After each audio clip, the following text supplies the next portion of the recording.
Agency in Motion Continuing Education Series. Once again, this is a series that's specifically designed for people in the financial services industry, agents, advisors, producers, agency builders in the financial services industry. This is a specific series dedicated to helping these type of people grow their book of business or their agencies. And today's episode really centers around lead generation. How do we keep a filled pipeline and a full calendar as an insurance agent and as an advisor, because this is, ultimately one of the most important things that you have to decide is where are your leads coming from, how much lead or how many leads are coming from those sources, etc.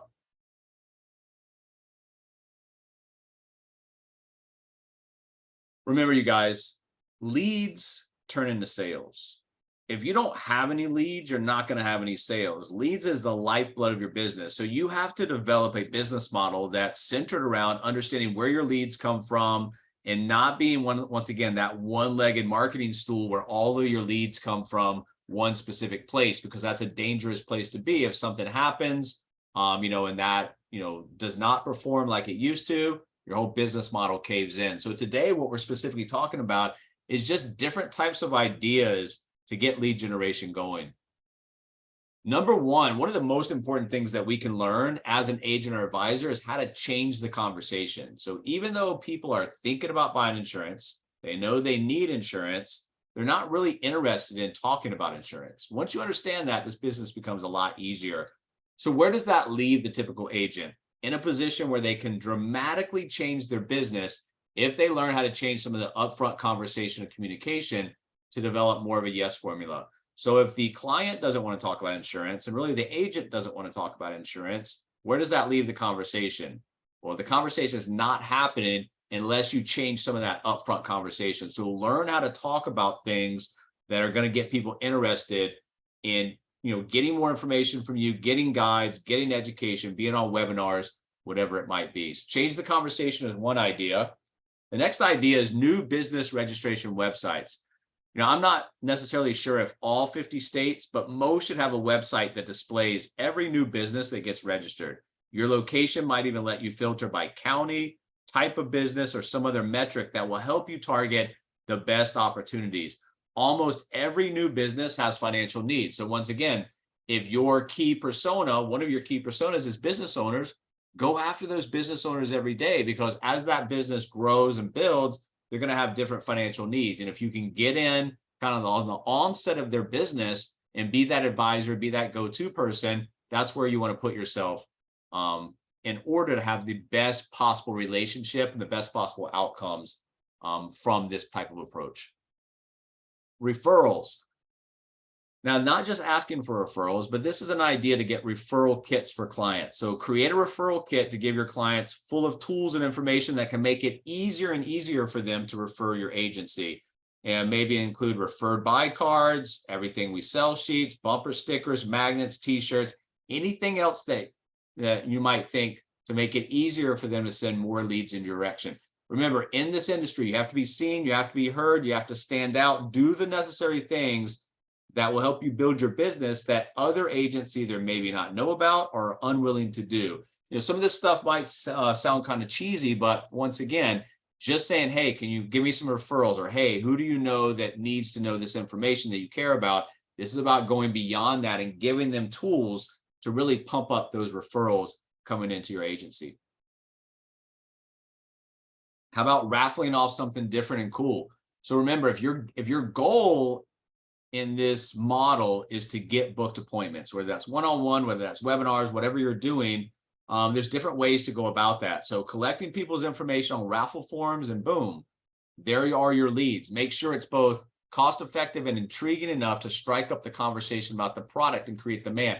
Don't just create something where people are signing up to have a chance to win the raffle. Have people signing up to get the education and then also to be included in the raffle. So once again, lead generation, once you break out of that box and start to think a little bit differently, leads are everywhere. You just have to know how to organize your thought patterns and actions around networking, marketing, and building relationships with people that not only can help your agency, but maybe you can help them as well. Employee financial wellness. So when we look at employee wellness and you look at, hey, if people are stressed out about money, that money stress is more detrimental to employees' productivity than alcoholism and drug abuse. So think about that for a minute. So if you know anyone who works at a company with other employees, ask them if you can set up to give away free information.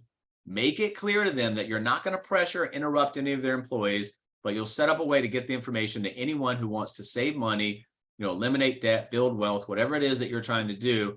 Pitch it like you're doing them a favor, not the other way around, because you really are. If you're getting information into the hands of employees that can make them more financially fit, what does that do for the employer?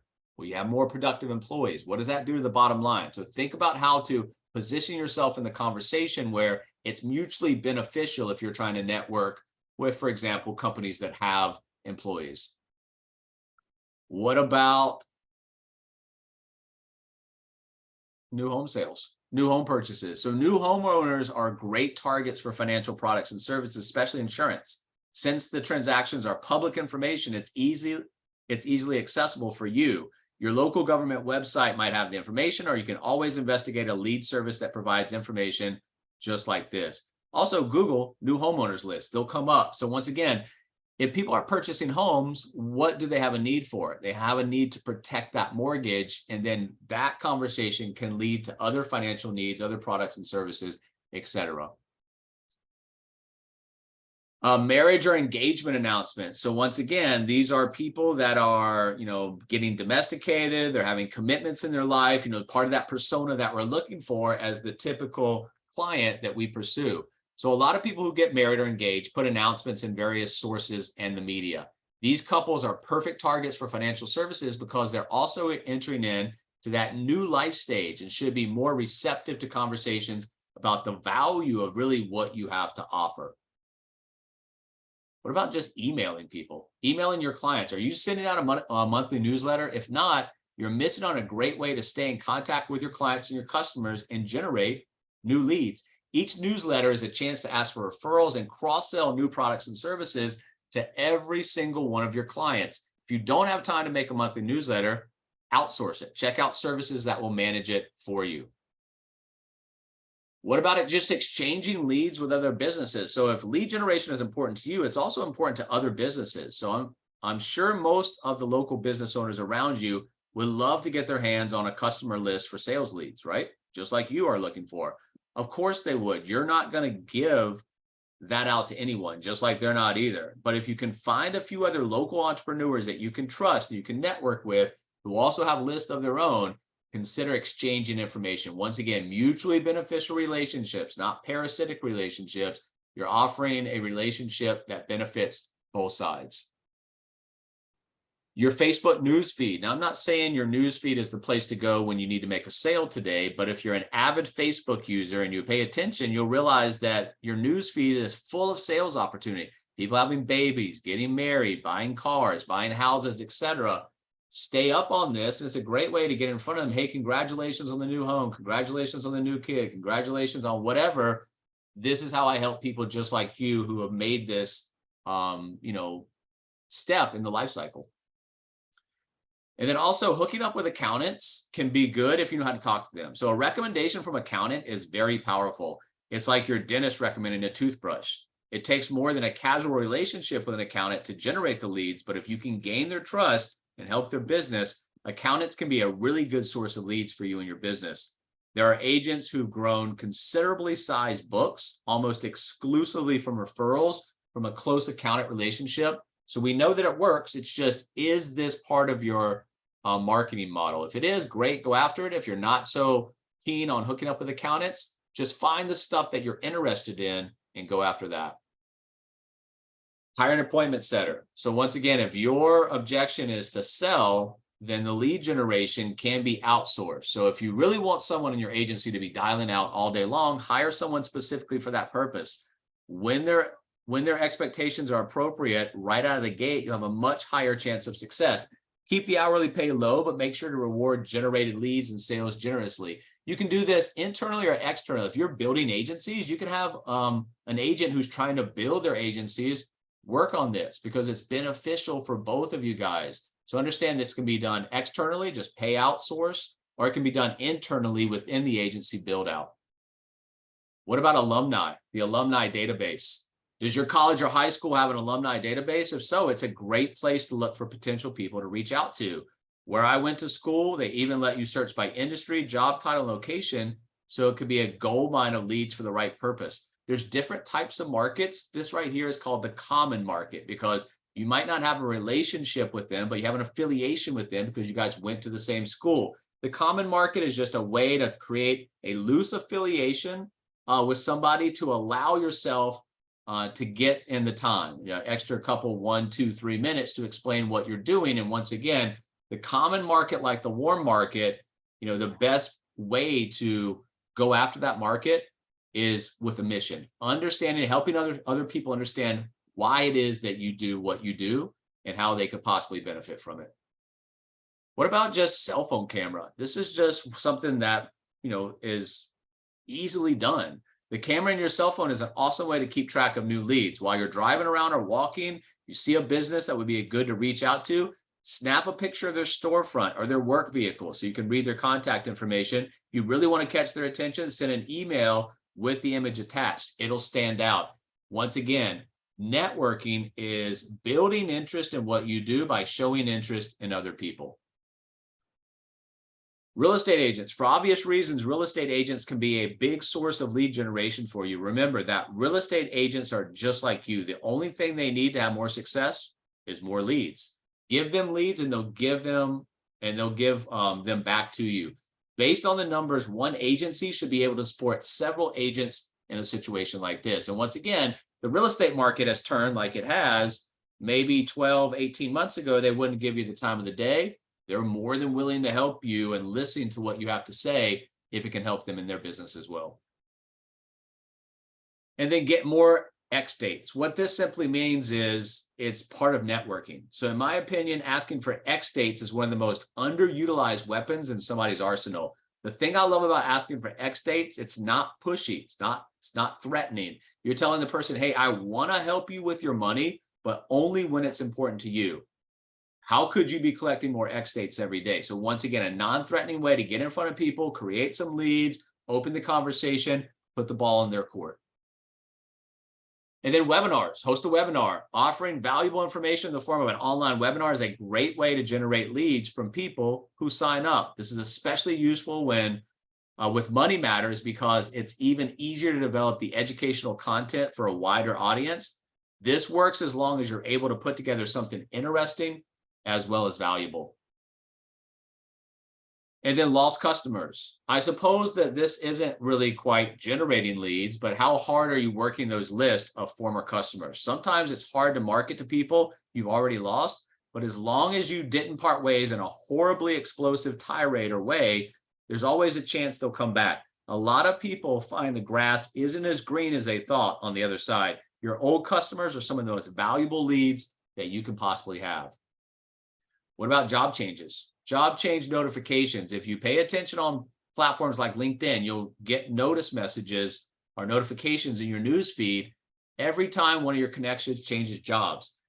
There are several reasons why a person changing jobs is a sales lead. Just remember to say congratulations before addressing any changes you might be able to help assist with.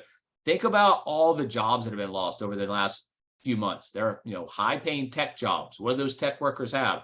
They have 401ks, they have IRAs that now you can get in front of them and help them understand how to get the most of their money, creating control, peace of mind. So understand that job change notifications can be an entry point to conversations about insurance, about rollovers, about whatever it is that you want to talk, but make sure you start the conversation by showing interest in them, congratulating them, asking a question, seeing what they like best about their new job, whatever it might be. And then Q&A websites. If you want to know what's on people's mind, just go to these websites. Sign up for websites like Reddit or Quora, where people ask and answer questions and get involved in the insurance-related questions. You may generate leads from the individual people you help, but it's even more likely that other people with the same question will come across your answers in the future and seek your help. Those question and answer forms, they stay on for a long time. So just because you put it in 3, 4, 5, 6 months later, somebody might see your answer, might get in touch with you. So once again, Q&A websites are a great place to get in, answer questions, position yourself as a trusted advisor, and create leads. Charitable donations. This is another way to align yourself with something that you like and create a mutually beneficial relationship. Offer to donate a certain amount of money to a charity for every assessment during a certain period. Don't just choose a charity and donate money for leads that you would have received anyway. Find a charity that will push its supporters to help support you. Check how many Facebook fans they have and make sure they use social media to push more your way. And ask if they have a member list with phone numbers. So let me give you an example. Let's say that you're into a cause and you find a charity that's in that same cause. You can offer at a way. Let's say that a booked meeting for you, cost of acquisition of a booked meeting is $30. We'll go in here and say for every person that you guys refer over that sits down for an educational meeting, and make sure they understand it's education. If you're trying to sell in that first meeting, it's going to be a problem. If you make sure the charity understands there's nothing to buy in that first meeting, there's nothing to subscribe to, we got some free gifts, very timely and valuable information, and we'll give you $15 for every person that sits down for the educational meeting. You just decreased your cost of acquisition for a booked meeting by 50%, and now you're getting money going into the charity. Once again, learn how to negotiate things. That's one of the biggest skill sets that you can have. You get what you negotiate. And then also start a blog. If you don't already have a website that makes it easy for you to blog, create your own. The amazing thing about the internet, it allows you to create leads that find out that you have the answers to the problems and publish them online. Blog is the simplest way to generate and publish content. This is a situation where I just wanted to open you guys' mindset today to understand lead generation goals. It's a common mistake in sales to set goals based around sales instead of setting goals around the actions that lead to your sales. Create very specific goals for generating leads, like I want to generate one brand new lead from a stranger every day, or I want to capture one X date from an existing customer every day. Be specific with your goals and make sure they're attainable. Once again, don't just put all the goals on the end outcomes. Put some of the goals on what's going to create the end outcomes. Lead generation, once again, is the lifeblood of your business. Getting your clients' cell phones. People who don't have your information handy are less likely to refer people over to you. Makes sense, right?